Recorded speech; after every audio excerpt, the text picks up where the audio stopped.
ABG analysis के question solve नहीं होते, वीडियो को लास्ट तक देखना, होने लगेंगे। तो भैया क्या होता है ये एबीजी? तो दोस्तों एबीजी होता है आर्टेरियल ब्लड गैस एग्जामिनेशन, जो कि एक क्लिनिकल टेस्ट है जिसमें से हमको ये सारे वैल्यूज मालूम पड़ते हैं। PH of the blood, partial pressure of carbon dioxide in the blood and bicarbonate concentration of the blood. तो दोस्तों क्यों होता है ये एबीजी? तो एबीजी उन पेशेंट्स में किया जाता है जो कि बहुत लंबे समय से किसी क्रोनिक बीमारी से पीड़ित हैं, या तो वेंटिलेटर में डले हुए हैं काफ़ी दिनों से, आईसीयू में हैं, या तो डॉक्टर को, फिजिशियन को किसी पॉइजनिंग का, किसी ड्रग्स के, किसी टॉक्सिक मटेरियल के पॉइजनिंग का डायग्नोज करना हो उस वक्त। तो ये पीएच क्यों होता है इतना ज़रूरी? तो सबसे पहले तो चलते हैं बेसिक्स पे। होता क्या है पीएच? पीएच होता है एक स्केल रेंजिंग फ्रॉम 0 to 14, जो कि किसी सब्सटेंस के एसिडिक नेचर को बताता है। और क्यों ज़रूरी होता है पीएच हमारे ब्लड के लिए, हमारी बॉडी के लिए? क्योंकि बॉडी में जितने भी हॉर्मोन्स हैं, जितने भी एंजाइम्स हैं, वो एक ऑप्टिमम अमाउंट ऑफ पीएच में करते हैं फंक्शन, जिसका हम अगर ग्राफ बनाएं तो कुछ ऐसा बनेगा, ऐसा। ये अगर हो गया एंजाइम्स और हॉर्मोन्स का फंक्शन, और ये अगर हो गया पीएच, तो ये केवल एक ऑप्टिमम अमाउंट के पीएच के अंदर मैक्सिमम फंक्शन करते हैं। If the pH is very low, function नहीं करेंगे। If the pH is very high, function नहीं करेंगे। तो ओवरऑल एक अच्छा मेटाबॉलिज्म मेंटेन करने के लिए पीएच होता है जरूरी। So what are these values? Normal values of pH 7.35 से लेके 7.45 रेंज में। PaCO2 35 से लेके 45 मिलीमीटर्स मर्क्यूरी। बाइकार्बोनेट 22 से लेकर 26 मिली एक्विवैलेंस पर लीटर। यहां पे मिली मोल्स पर लीटर भी लिखा जा सकता है। मिली मोल्स पर लीटर और मिली इक्विवेलेंस पर लीटर इक्वल होंगे अगर उनका वैलेंसी ये 1 होगा। फॉर एग्जाम्पल, अगर यहां पे कैल्शियम होता जिसकी वैलेंसी 2+ है, तो 1 मिली मोल्स पर लीटर 2 मिली इक्विवेलेंस पर लीटर होता। So this is basic physical chemistry. Let's not waste much time about this. तो अगर पीएच कम होता है तो एसिडिटी बढ़ जाती है। We will call it metabolic acidosis और respiratory acidosis based on the value of pH. अगर पीएच की वैल्यू 7.35 से कम होगी तो उसे हम एसिडोसिस कहेंगे। So often we use this trick, this formula to know whether it is metabolic or respiratory. In case of respiratory, the shift of pH will be opposite to the carbon dioxide. अगर pH कम होता है, मतलब acidic होता है, तो carbon dioxide बढ़ेगा। In case of metabolic, if it is metabolic acidosis, for example, the shift of pH is equals to shift of bicarbonate.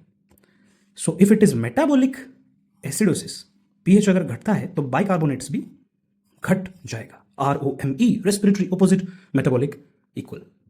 So carbon dioxide is the respiratory component of ABG and bicarbonate is the metabolic component of ABG. ठीक है? अगर आपको ये trick याद नहीं रखना, simply concept से समझना है, तो इतना जान लीजिए, लंग्स करते हैं एक्सक्रीट कार्बन डाइऑक्साइड को। जब आप एक्सहेल करते हैं, अगर कभी आप ज्यादा ऊंचाई में चले जाएंगे, you are into the mountains, तब आप करने लगते हैं हाइपरवेंटिलेट, यानी कि हांफने लगते हैं। And in that time your lungs excrete out more amount of carbon dioxide. तो उस वक्त क्या हो जाता है?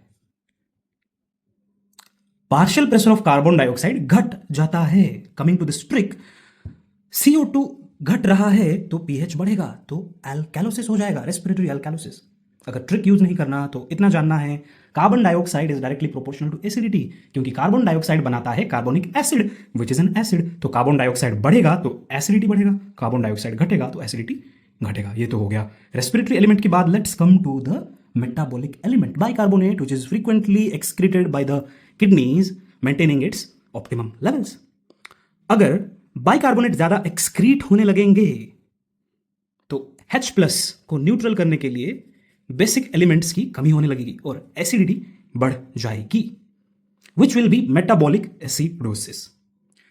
So if bicarbonate is decreased in the body, क्योंकि उनका एक्सक्रीशन ज्यादा हो रहा है, तो pH will decrease, so its metabolic acidosis.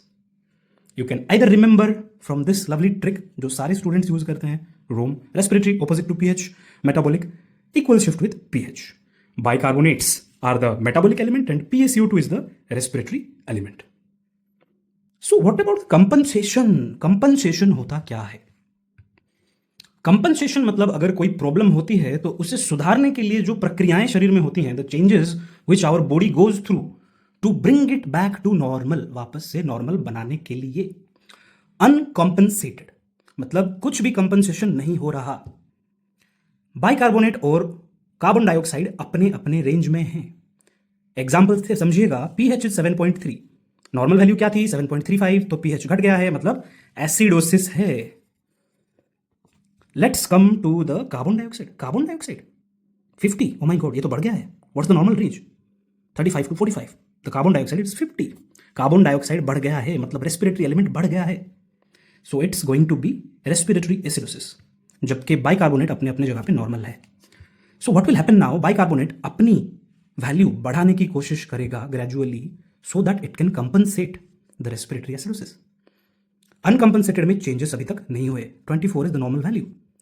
Partially compensated, compensation शुरू हुआ है मतलब नॉर्मल करने की कोशिश बॉडी में होने लगी है.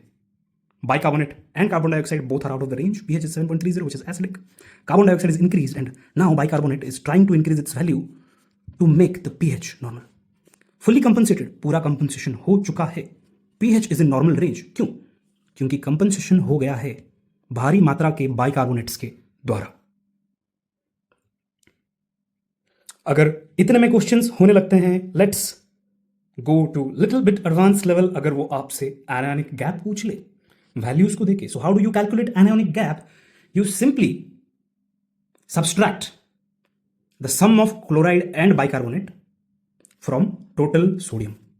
टोटल सोडियम में से टोटल क्लोराइड और बाइकार्बोनेट को सब्सट्रैक्ट कर देना है. Normal value of anionic gap is 8 to 12 milli equivalents पर लीटर. और ये क्यों जरूरी है? It helps to rule out the cause that either it is normal anionic gap metabolic acidosis or it's high anionic gap metabolic acidosis. नगमा का example है diarrhoea, हगमा का example है डायबिटिक कीटोएसिडोसिस या फिर methanol poisoning etcetera. So going to little bit next level regarding Winters formula. होता क्या है ये Winters formula? Winters formula is a formula to check the level of compensation in case of metabolic acidosis. Metabolic acidosis है मतलब bicarbonates की value घट गई है. So to do the compensation the levels of PaCO2 will also change.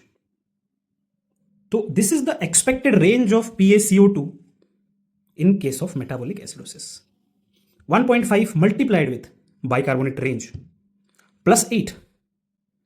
जो संख्या, जो number यहां से मिलता है, for example let it be 36. So the range will be 36 plus और माइनस 2. 34 से लेके 38. That's it. If you find it useful, do share it with your friends who are weak in ABG.